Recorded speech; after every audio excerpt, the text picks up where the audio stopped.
Good morning, my Feel Good family. So good to be hanging out with you, coming to you live from the Walter Sisulu Botanical Gardens right here in the beautiful Roodepoort. And what a special occasion, the unveiling of the Sisulu CIrcle. Things are going to be happening across the morning, so stay right where you are. Right now, I'm standing with the Minister of Tourism, Hanekom, to give us a bit of a roundup as to their involvement within the unveiling of this iconic piece. Derek, thank you very much for joining us this morning. How are you doing? I'm very well, Ewan, and on this crisp, chilly, beautiful morning at the Walter Sisulu Botanical Garden, how can one not be very, very well? Look, man, I had like 5 coffees already to try and warm up already, but it is beautiful. What a backdrop to be working from this morning. Like I mentioned, it's a momentous occasion, the Sisulu CIrcle. But if we take a look at South Africa's biodiversity, our heritage, what we have on offer when it comes to gardens and parks, what role do you feel that play within the South African tourism industry? Yeah, well, Ewan, I think we have an extraordinary country in many respects, but what is often not recognized is our incredible biodiversity. South Africa is the 3rd most biodiverse country in the world. And this is something we have to appreciate, we have to protect, and we have to inform our public about and celebrate. And the botanical gardens do just that. They do research, they make these places, 11 botanical gardens around the country, available to the public, places where people can just come and enjoy nature-based tourism or day outings, and at the same time it has educative value. So very, very, very important research is being done so that we can protect our important biodiversity, but at the same time to enhance public awareness and just allow the public to enjoy this wonderful offering that we have in our country.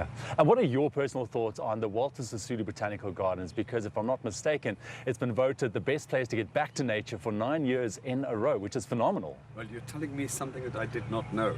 But every one of the botanical gardens, the 11, are in their own way unique and spectacular. Probably the best known is Kirstenbosch. Walter Sisulu Botanical Garden is something quite spectacular and has its own uniqueness.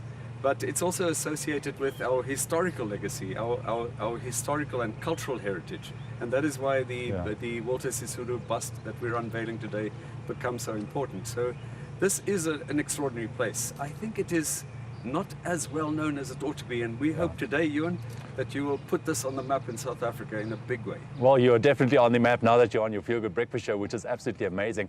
Now, we are here the entire morning. The official unveiling is going to be taking place of the Sisulu CIrcle a bit later on.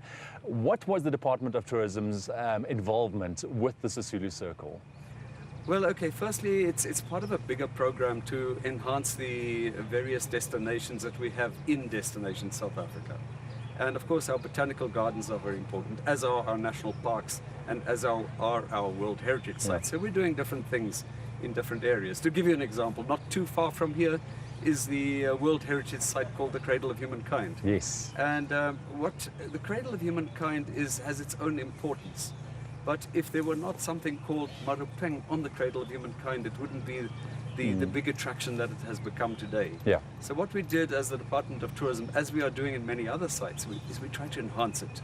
We try to make it more tourist friendly. We try to make experiences more profound by training guides, for example.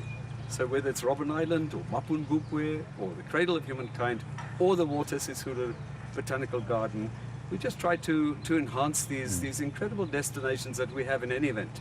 But to make them just to enrich the experience and make the experience an even better one. And as the Minister of Tourism, taking a look at our botanical gardens, like you mentioned, there are 11 beautiful gardens that people can go visit across the country. What is it that makes you proud to stand and say that this is what we have in South Africa and this is what we have to offer?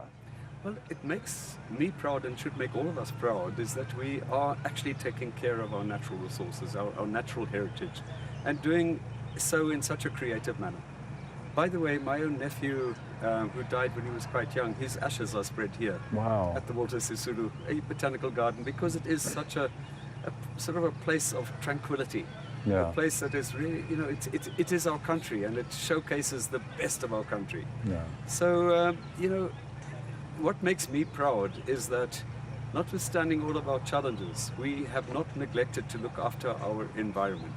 Because at the end of the day, we have to bequeath this to future generations. Absolutely. People like Walter Sisulu stood for justice, they stood for truth and justice, but also stood for the important notion of a South Africa that belongs to all of us. All of South Africa belonging to all of us.